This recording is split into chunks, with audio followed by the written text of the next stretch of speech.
Hello, everyone, and welcome to episode 3 of Box§Cast. I'm Justin, And I'm Mikko. and today we're going to be discussing the Indian Grand Prix and Sebastian Vettel. This episode contains lots of spoilers, obviously, so if you haven't seen the race, do not listen to any of this podcast. The next 30 to 40 minutes are going to be full of spoilers, so if you haven't seen the race yet, definitely hold off on listening to this. Yeah, and if you wonder why my voice sounds like this, I have got the flu, so um, yeah, what can you do? Alright, so let's go to the Indian Grand Prix. What did you think Yeah. about the race? Lots to talk about. That was really a great race. It's really a two-tier system. It's kind of how it's been for the past few races with Vettel's dominance. But the battles at the back were fantastic. I mean, Vettel really drove his own race. He did have to scythe through some traffic at different times because of the varying pit strategies and that sort of thing, and he did a good job of getting past people. But yeah, very exciting stuff in the midfield all the way through the race. Really was not a very boring race at any point. I thought it was pretty exciting from start to finish. Yeah, definitely I've seen some worse races this season, but yeah, mm, I mean, the talk before the race was all about the tire strategy and how Mark Webber did he start in fourth or fifth?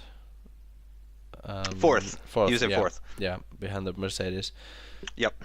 So people were thinking about maybe Weber has a shot at the for the win actually. Yeah, I definitely agreed with that too. I thought that was going to turn out that was going to be the better strategy for sure.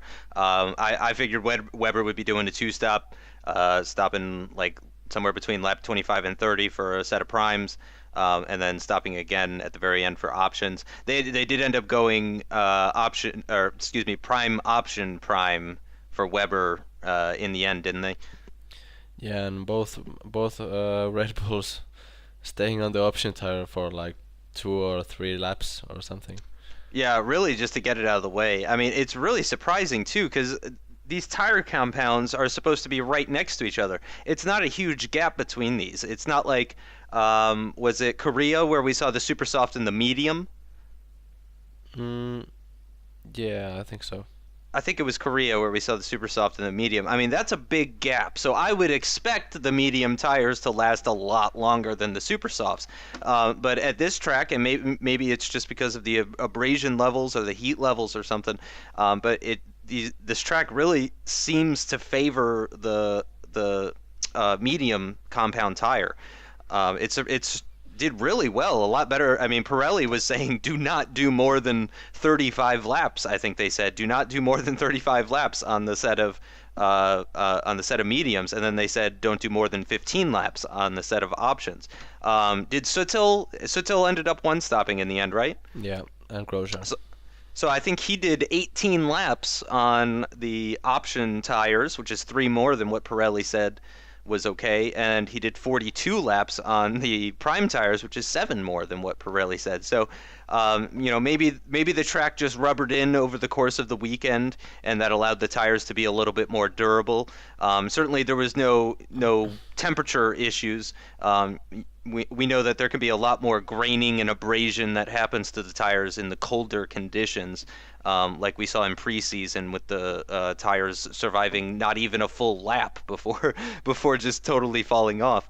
I mean, it wasn't that bad, but I mean, it was just what a difference. You could go maybe 5 to 15 laps on the softs, and I mean upwards of 40 laps on the primes. That's just such a big gap to me. I really don't feel like it should be that much of a gap. Maybe in future years I would like to see those a little bit closer. I'd like to see the soft tire maybe just a little bit slower, maybe so that it's only half a second faster than the prime tire. But it should be able to survive maybe 20 laps when the mediums are doing 40. Otherwise, it's a totally useless race tire. And it would still be the preferred choice for qualifying, obviously, if it's 5/10 faster. But it would survive, it would hold up a little bit better in the race. I mean, I don't know if that should be the exact figures, 20 to 30, 20 on this one, 30 on that one, but I feel like that's too big of a gap personally. Yeah, it seemed like the option was very much like a qualifying tire. Um, so I think Pirelli said before the race that they warned the teams not to one stop, and that's what actually we saw with Kimi, and Well, he they tried. they tried. Actually, I think it was Kimi who, during the race, he requested for one stop strategy, See, and he pit too early in his first yeah, stint, and I think yeah, that's why it didn't work out for him. and he got stuck behind Hulkenberg, who actually retired, and I think he also had his rear brakes were overheating, and that's the reason why he had that slow stop. His I think first stop where he Were they cleaning out the vents? yeah, I think it was his left rear Yeah. brake duct, which was overheating from debris or something. Okay, I thought they were slow on the wheel. I do remember seeing that pit stop and noticing that they were doing something on the rear left, but I thought they just were having a problem with the wheel gun. I just finished watching it because it was on at like 4 in the morning here in America. But I was watching the BBC version, and they never addressed that slow pit stop from Kimi. So I was I wasn't 100% sure, but it looked to me that something was going on the rear left there. Yeah, But yeah, certainly if they were cleaning that out, that would definitely have slowed it down. But at least he didn't retire like he did in Spa. yeah, that was of course good. No permanent damage to the brakes, so he ended up seventh, of course, in the end with And with fastest lap. yes, yes, with the fastest lap that we heard from Rocky, of course. That was hilarious, I think. And just to go back to Vettel for a second, he did a great job at the start covering the two Mercedes. Hamilton had another amazing start. Vettel covered the position, maintained that first place going into turn one. I think he got a little. I can't remember if this was on lap one, but I remember seeing an onboard from Hamilton, and you could see a little lockup from Vettel going into turn three. And then Vettel tried going to the inside and caught some oversteer. But Vettel pretty much, did a perfect job of getting away. He had that brief little moment at turn three, but besides that, he was gone in typical Vettel fashion. Yeah, and that's what we actually a little bit maybe expected. So Yeah, yeah, I can't say I was too surprised. yeah, And then, of course, later on that same lap at turn four, Jensen had the contact with Alonso. I was actually just reading over Autosport, and Jensen was saying that he actually did get a slow puncture from that, which is why he ended up pitting on, I think it was like lap 7 or 8, when he had actually started on the prime tires, which, as we know now, are capable of easily going at least 25, 30 laps. So really unfortunate for Jensen, and really unfortunate for Alonso as well. He really underperformed today, or the car underperformed, or possibly both. yeah. I don't know if he had permanent damage from the accidents in turn one and turn four, Yeah, but he definitely he had wing damage, but they replaced that. yeah, yeah. So I don't know if he had something extra uh, than the wing, but actually he finished 11th, which was his first non-DNF position outside the points since 2010. So Wow, wow. Yeah, so that in 3 years, every time he's finished a race, it's been in the top 10. And Yeah. oh man, he was really close in the end too. I mean, he was only 2 seconds behind Ricciardo. Of course, Webber's retirement, which we'll get into in a little bit. Webber's retirement did promote Alonso, so that certainly helped him. I think Hulkenberg's retirement promoted Alonso as well. I think Hulkenberg was ahead at the time of the retirement. Yeah. So he did get a little lucky in that respect, but yeah, he was only 2 seconds away from keeping that non-DNF top 10 finish record going. So really unfortunate for Ferrari. They only end up coming away with 12 points, and that's because of Massa's fourth place finish. Great job from him. It's got to be said. I didn't even write this down, but it should really be mentioned. Massa did a great job today. And I'd also like to say really quick that it sounds like my prediction of Massa and Smedley going to Williams looks like it's going to be coming true. So I'm pretty proud of that as well. But great job from Massa. He was only 2 seconds away from being on the podium, which would have been really nice to see. I would have really liked to see Massa on the podium in his final year for Ferrari this year. Yeah, me too. And um, what about the Mercedes? I think Nico Rosberg, of course, finishing in second place. He seemed to have the pace on Hamilton for the whole of the weekend. Absolutely. In fact, I'd say at points during the race, it seemed like he had the pace on Vettel even. During certain parts of certain stints, Rosberg was actually catching Vettel. Unfortunately, he wasn't able to sustain that to the point where he could actually eat into that 20 plus second gap, which in the end was almost 30 seconds. So he couldn't really eat into that, but at times he was putting in faster laps than Vettel even.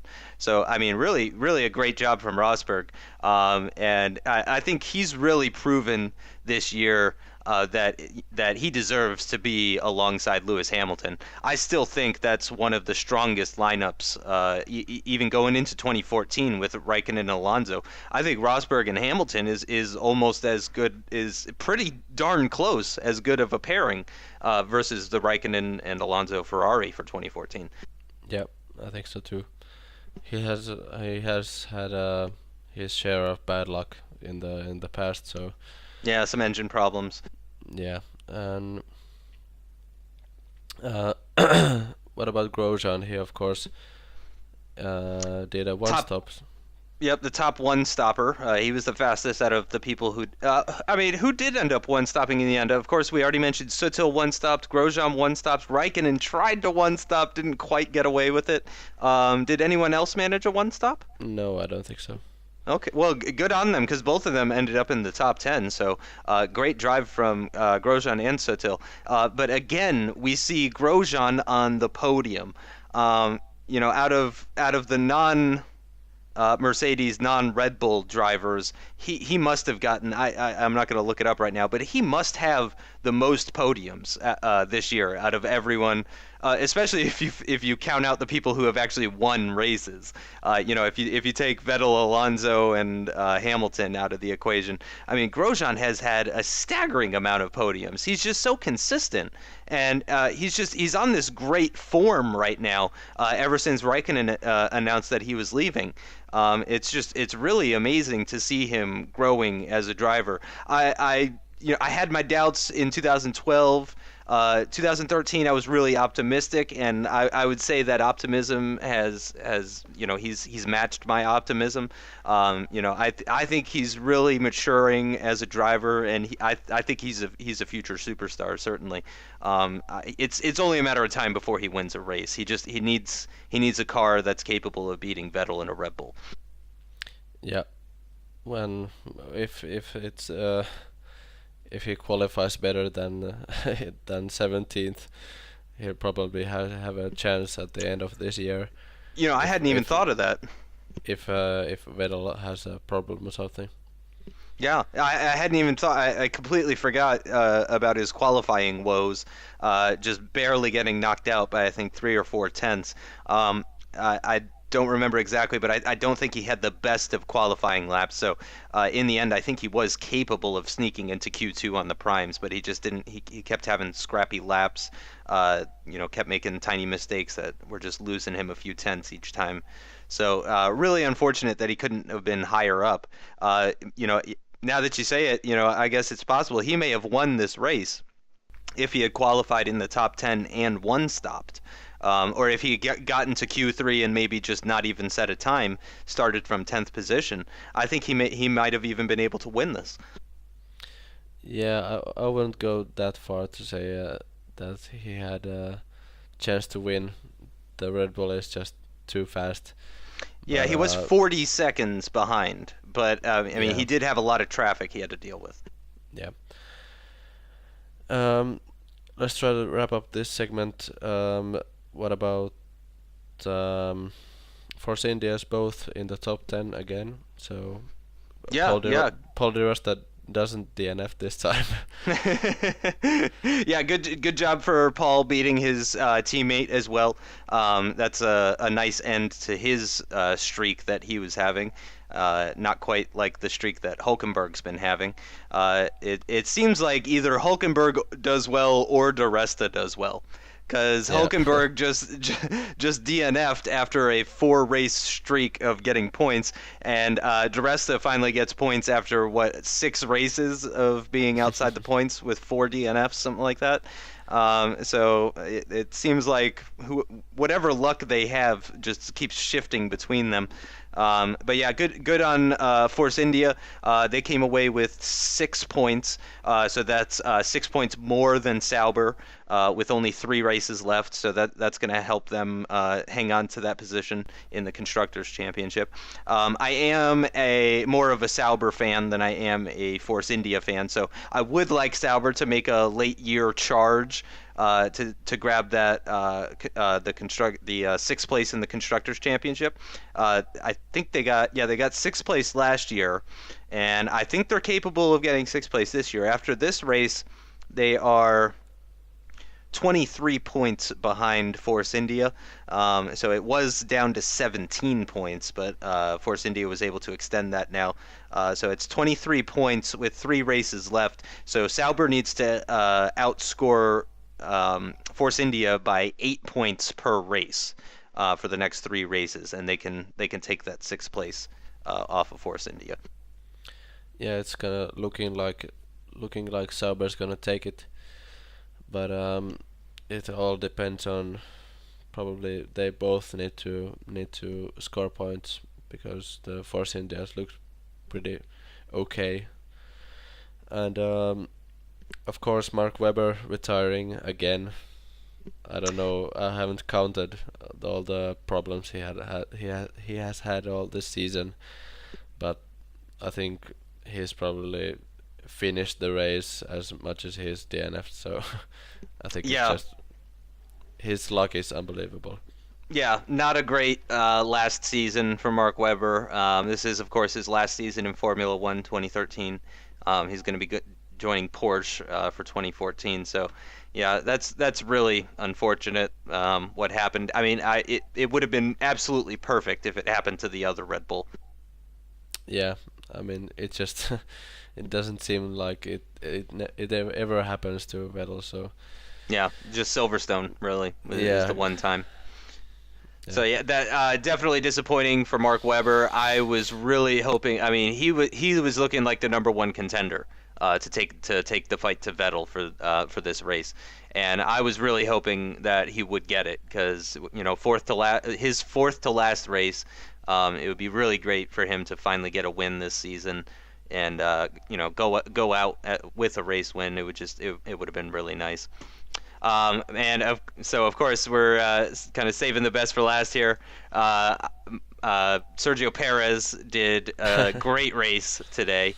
Button we talked about earlier had some really bad luck. Button just struggled the whole race, but through no fault of his own really. I don't think he did anything wrong going into turn 4. At the yeah, same time, I don't think Alonso should have been punished or anything like that, but just bad luck. But great for Perez to get that fifth place position, doing the two-stop prime option prime. Um, that pass on the second to last or third to last lap, lap 58 or 59, where he passed Hamilton and Raikkonen at the same time. Is that Mm-hmm. Yep, Hamilton and Raikkonen. That was amazing. I was screaming, cheering. I was going nuts. I thought that was fantastic. He was pretty close to Massa in the end as well. Very mature drive from him. He kind of put up a fight when Vettel was catching him up. I don't know if you were paying too much attention to that part, but he wasn't making it easy on Vettel, but at the same time he wasn't destroying his tires. So I think today he had a very mature race. I do think he was the faster McLaren almost all weekend long. There were some sessions where Jensen was maybe a tenth faster, even less than a tenth. But Perez really had his stuff together. And in an interview, he said, for once, no bad luck as well. I wouldn't say he had any good luck. I don't think his fifth place was handed to him at all. He had to make those passes happen. He had to make those tires last, and I think he did a really great job. And I think it's going to do wonders for his chances to stay at McLaren for 2014. Yeah, I think he had one of his best drives of the season. So, um, yeah, good job from him. Actually, when we're talking about Weber, actually, Red Bull they weren't so sure if the same problem would happen to Sebastian Vettel also. So I read somewhere that they were suspecting an alternator issue, and of course, you heard it on team radio that they said that he shouldn't use his drinks, Hmm. and they actually switched off his curse so that they wouldn't lose any power. Yeah. Well, Or I mean, yeah, Vettel's proven before he's fast even without Kers. yeah, that's true.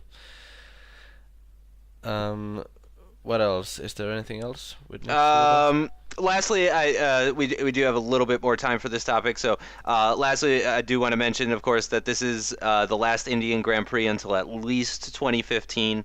Vijay Mallya did say at the team principal press conference that he had been talking to one of the people in charge of finding the financing and getting all the paperwork drawn up for 2015, and it sounded like they're pretty confident about that. I personally would like to see the Indian Grand Prix stay on the calendar. There's so many races that are in similar locations.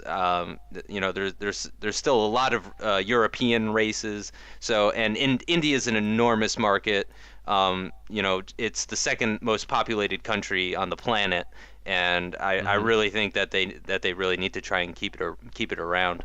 How do you feel about the Indian Grand Prix?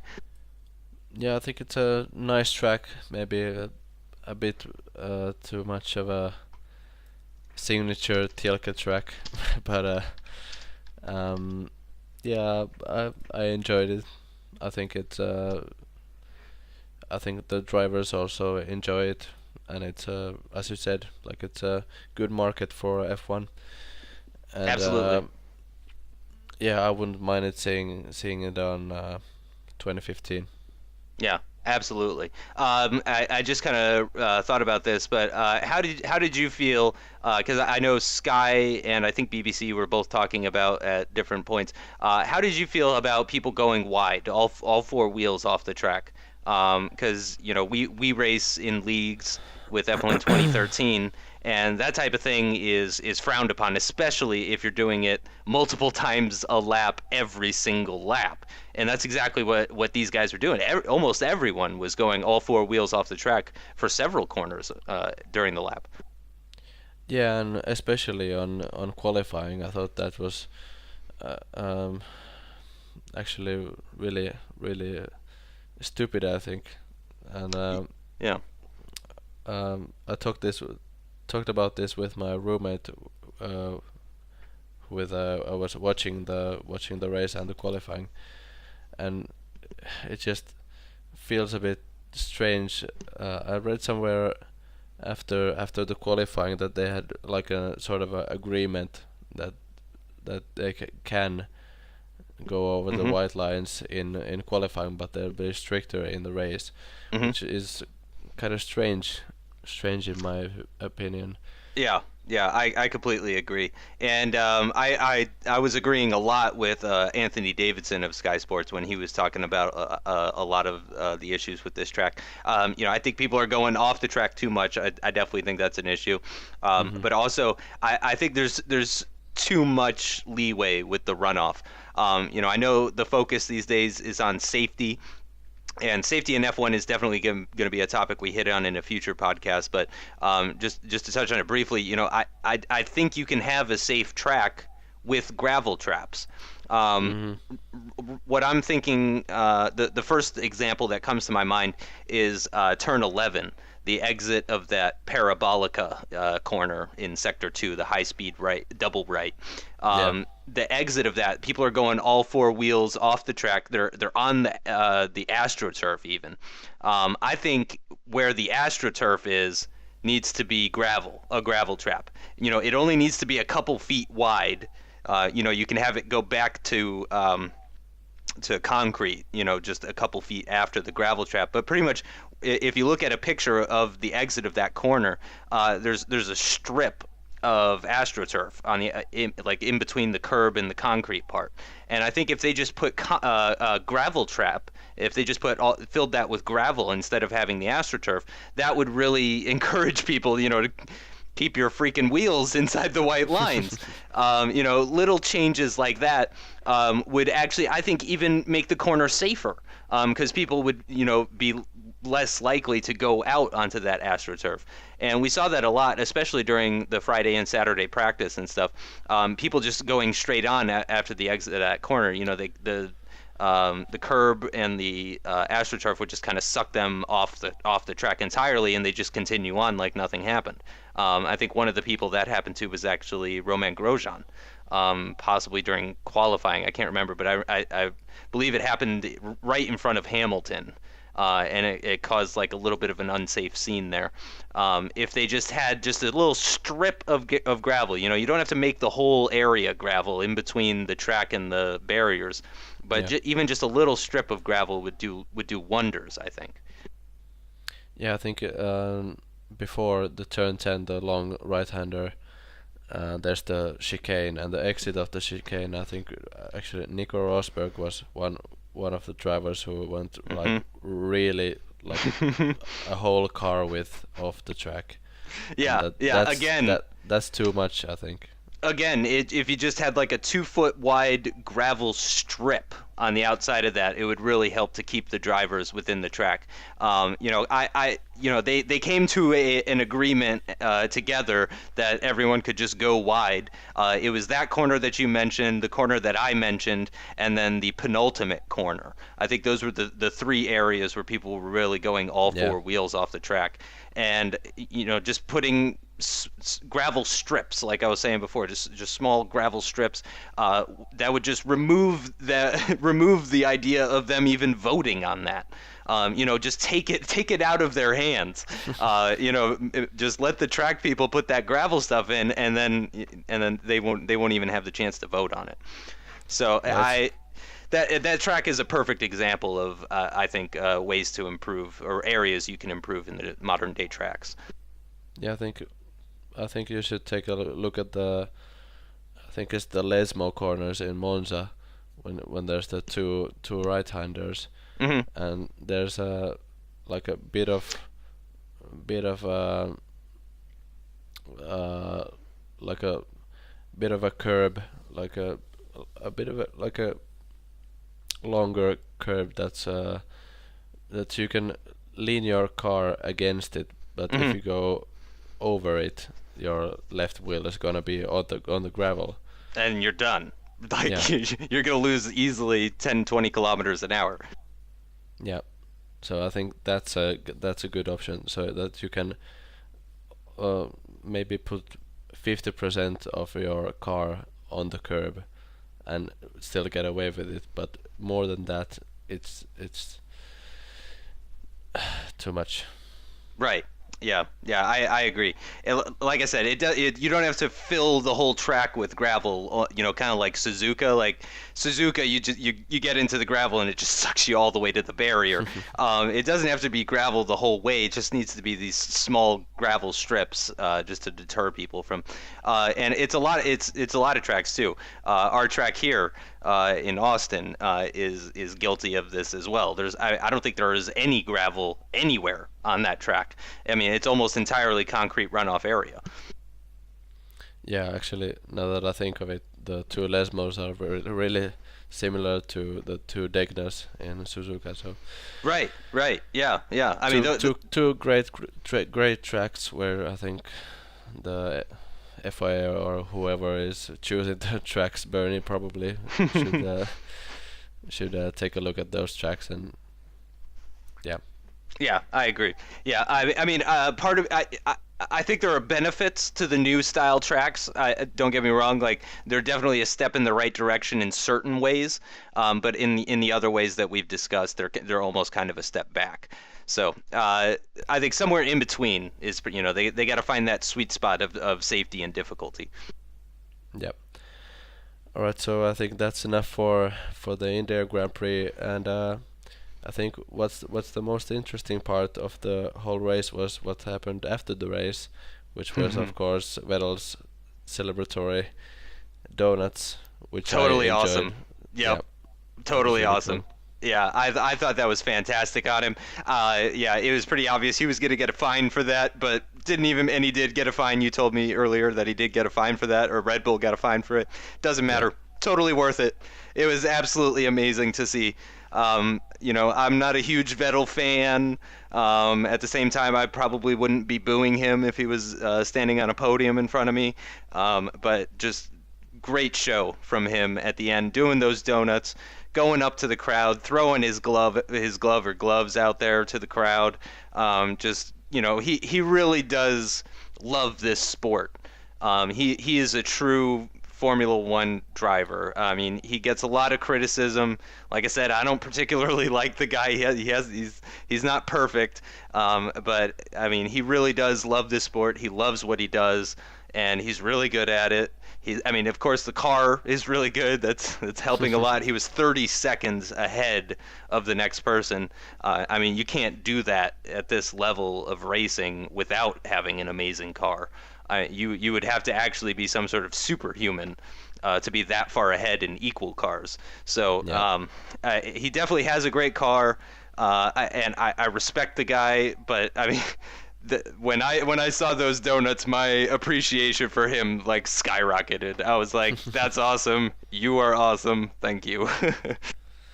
Yeah, it's when I think about donuts with a F1 car, I usually think about all the show runs and things like that, and they're always done with like older cars, like 2010 or 2011 cars. Yep. So it's really rare to see like really recent, like Right. this A this car season's. at its peak. Yeah, I mean even like it's a championship winning car. Yeah, I mean, the guy just crossed the line to win his fourth championship. I mean, that car is literally 30 seconds faster than any other car in the world. I mean, there is no other vehicle that could have completed 60 laps around that track as fast as he did. Yeah. So But yeah, truly, that was I mean, really great. yeah, great donuts from him too. I mean, he had nice rotational speed. I mean, I'm very critical of this type of stuff. Sometimes donuts can be kind of jerky, where you do like a 180 and then you do another 180. He was doing, smooth, solid 360s and just putting up tons of smoke. And just, I loved it. I absolutely loved it. It was an amazing display of just how awesome that car is. And to be an F1 fan watching that, it just makes you like, oh, I want to drive that so much. Yeah, I think that was probably the best Sebastian Vettel uh, best Sebastian Vettel moment for me in Yeah. his whole career. I think I would probably agree with that. I think that was probably the best thing he's ever done. And I think I think it was totally worth the fine and everything like that. I mean, the guy just became the fourth person ever to win a fourth championship, and he deserves to do that, absolutely. I mean, it's almost silly that they fine him. I guess they got to pay their bills and stuff though, so so they have to do it. The rules are in place and everything, but it seems a little silly to fine someone thousands of dollars, tens of thousands of dollars, just for celebrating their fourth consecutive world championship. Yeah, and on the subject of Sebastian Vettel, it's kind of hard to even talk about him because it's hard to say anything that hasn't been said already. Yeah, I You, mean you know he's what a I big mean? talking point. I mean he is probably the main talking point in Formula, and not just for fans and the media, but even amongst the drivers. Yeah. When the drivers are being interviewed before the race weekends at the press conferences and stuff, it's all can you beat Sebastian? Oh, I don't know if we can beat Sebastian and that sort of thing. He's almost the ruler by which. Or him and that car are like the ruler by which everyone is measured. A lot like Schumacher during his Ferrari days. It's kind of that level of dominance. Mhm. Yeah, and he really doesn't make really any mistakes He really at doesn't. at, Yeah, the, at this point. yeah. He is a very consistent driver. He's very mature at this point, even though he's only 26 years old. He's a very mature driver. He is, of course, the youngest world champion ever, and he is now the youngest quadruple world champion, of course. Vettel won his first championship at 23, Schumacher at 25, Prost at 30, and Fangio at 40, actually, is when those guys all won their first championships. So it looks like it just keeps getting younger as we go. Yeah, of course, there's a big generation shift uh, in Formula One, and all the stepping stones up to Formula One. It's very different from the older days, even from the even from the 70s, 80s, and 90s. I think the of course the culture from going up from karting. I think that's foundations are laid maybe in the 80s, somewhere in the early 80s or late 70s. Yeah, I'd agree with that. And he Yeah, is, of so course, also he's also the only quadruple champion that's only done it with one team, which is very interesting. The other three, Prost won with Williams and McLaren, Schumacher, Ferrari, and Benetton, and Fangio won with just about every team. He won with Alfa Romeo, Maserati, Mercedes, and Ferrari. So Vettel is the only quadruple champion that's only done it with the one team, though, which a lot of people do see as a sign that he's not as good as these previous quadruple world champions, because he's only been able to do it in a newy Red Bull. yeah, and I think probably most people expect him to move out of Red Bull to kind of verify his status as a great champion. Yeah, I think it's Martin Brundle has talked a lot previously about how Sebastian Vettel eventually wants to go to Ferrari. He Yeah. is like 10 years younger than Alonso. I think Alonso himself has even said that he's got maybe 3 or 4 more years tops. So Vettel could certainly be looking to go to Ferrari at some point in the future, or maybe even Mercedes if they continue on the path that they're on. Yeah, maybe at this point I won't consider Mercedes as a like a legendary team because of course the team that they're in now it's of course a very British team in Hmm. Brackley. So I don't think the pedigree is quite because the team is actually so young under the Mercedes name. Right, right. It is very young, but it's also made huge strides just in the past Yeah, few years. So, well that's uh, true. if they keep going as well as they have been and keep improving at the rate that they have been improving, and if they especially if they retain Ross Brawn, I'm going to go ahead and say that's an important part of it because I know that there's been some shakeups at Mercedes regarding Ross and the other heads and whatnot. But if they keep going the way they're going and they keep Ross Brawn, then it's possible, they could be a Red Bull level team at some point in the future. They are, of course, going to be one of the works teams, right? Like Ferrari, they're an engine manufacturer and they're also a racing team. So, they could, and they have a lot of money as well. They got plenty of cash. So, we could see them possibly, at a Red Bull level eventually in the future. I don't know about 2014. Maybe not 2015 either, with Honda partnering with McLaren, but certainly a few years down the road, Mercedes could be right there with them or even ahead of them.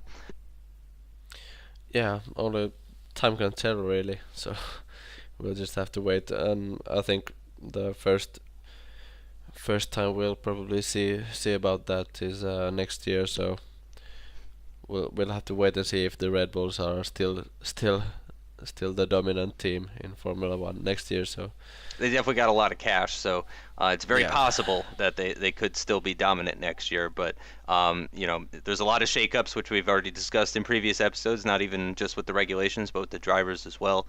So there's certainly the possibility that next year could be a lot more interesting. yeah, and I think it will be, or I hope it will be. Yeah. Yeah, All right. Well, that's going to do it for this episode. Kept it a little shorter this week. Join us next week where we will be discussing the Abu Dhabi Grand Prix and an undecided second topic, which we will, of course, work on and try and figure out. Maybe we'll talk about GP2 since the GP2 is going to be finishing. So that might be a good topic. I know you don't watch as much GP2 as I do, but maybe we can do something with that. All right. Thanks for watching, everyone, and have a great day. yeah. See you soon.